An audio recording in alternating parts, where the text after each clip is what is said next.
Apa ada ganti kurikulum, Bro, untuk ke depan? Saya belum berpikir itu ya. Saya belum berpikir itu. Karena ya memang Merdeka Belajar ini kan juga belum diberlakukan untuk semuanya. Yang sudah merupakan penuh itu kan yang saya tahu kan sekolah-sekolah penggerak. Yang belum sekolah penggerak ini kan masih boleh pakai kurikulum yang sebelumnya. Ya kan masih boleh pakai kurikulum K13 itu. Walaupun ya K13 kalau sekarang kan sudah berapa? 11 tahun ya, sudah 11 tahun, sudah cukup lama juga sebenarnya memang. Tapi kita tentu tidak akan buru-buru, kita lihat ya mana-mana yang masih sesuai ya coba kita pertahankan, mana yang memang harus dirubah ya kita sempurnakan gitu. Sehingga saya tidak akan buru-buru itu. Sekarang kalau muncul berbagai macam hal itu kan istilahnya masih omon-omon aja itu.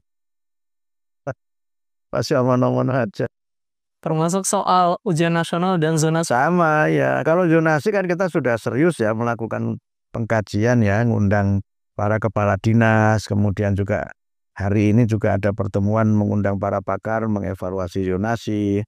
Tapi spirit zonasi dan filosofinya harus kita pahami. Kan zonasi itu kan spiritnya menjadikan sekolah atau satuan pendidikan itu sebagai meeting point dan melting point. Tempat di mana murid dari berbagai latar belakang sosial dan akademik itu bertemu.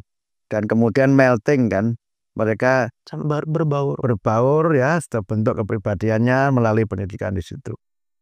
Yang kedua, zonasi itu juga bisa memperkuat kohesivitas sosial.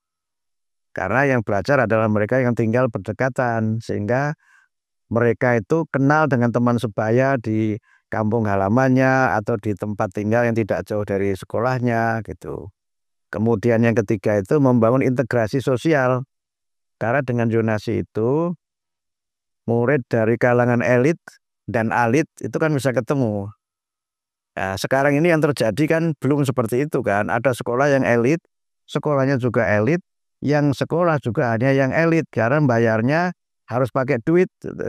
Harus pakai duit. Walaupun ada yang pinter, tetapi kalau tidak mampu membayar kan nggak bisa ke sekolah elit ini. Ini kan masalah kan. Sehingga karena itu maka dengan zonasi itu diharapkan semua bisa bertemu. Kalau ada masalah memang kita akui ada masalah. Misalnya heterogenitas kelas menjadi sangat beragam sehingga guru kesulitan. Sehingga ada keluhan yang awalnya sekolah itu favorit, elit, kemudian turun kelas. Nah ini kita evaluasi. Caranya bagaimana supaya tidak terjadi. Semangatnya kan yang di bawah naik. Jadi yang di atas tetap, yang di bawah ini naik. Sehingga semua pendidikan itu bermutu. Yang kedua, itu kita coba bangun bagaimana agar kesempatan itu lebih merata kan, kesempatan lebih merata. Walaupun memang ada yang mengatakan dengan cara ada zonasi itu kemudian ada pemalsuan tempat tinggal dan lain-lain. Nah, kalau ada pemalsuan tempat tinggal itu yang dilarang bukan zonasinya, tapi yang malsu itu yang kita larang, begitu kan? Jangan karena ada pemalsuan terus semangat ini kita hilangkan. Kan begitu. Kalau ada orang melanggar hukum, bukan hukumnya yang kita hapus kan.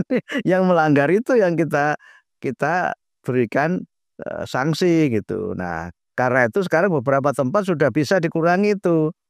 Misalnya waktu kami mengundang presentasi itu Jogja misalnya, itu untuk bisa dinyatakan dia bisa memenuhi tempat tinggal itu dia harus ada di KK itu minimal 1 tahun.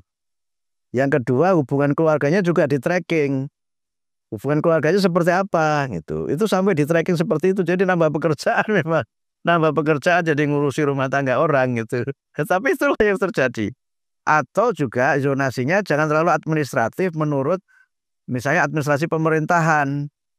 Karena apa? Bisa jadi seseorang tinggal di administrasi pemerintahan yang berbeda tapi berdekatan. Misalnya ini saya tinggal di Pamulang. Itu kan mobilitas orang lebih banyak ke Jakarta daripada ke Banten. Iya kan? Nah, ini banyak terjadi loh. Nah kalau kemudian administrasi kan nggak boleh orang Pamulang ini sekolah di Jakarta karena sudah beda dengan administrasi. Padahal secara tempat tinggal itu mungkin lebih dekat gitu, ya kan? Atau misalnya di Jawa Tengah itu ada di itu ada kecamatan namanya Meranggen ya. Meranggen itu ikutnya Kabupaten Demak, tapi sangat dekat dengan Semarang. Malah ada satu perumahan di Semarang itu yang di sebelah sana ikut Meranggen, sini ikut Semarang. Semua beda blok. Semua beda blok. Nah kalau melihat ini secara administratif, kan nggak boleh orang Meranggen belajar di Semarang. Padahal jaraknya secara geografis itu lebih dekat daripada dia harus ke kecamatan lain yang mengikuti wilayah administrasi. Nah ini kan perlu kita lihat sebagai realitas di lapangan, sehingga semangatnya kan kita setuju ya. Nah teknisnya itu coba kita lihat supaya persoalan-persoalan di lapangan ini bisa kita perbaiki, sehingga semangat yang baik itu tentu bisa didukung dengan kebijakan yang baik gitu. Baik, terima kasih banyak Prof. Abdul Mutin. Terima kasih.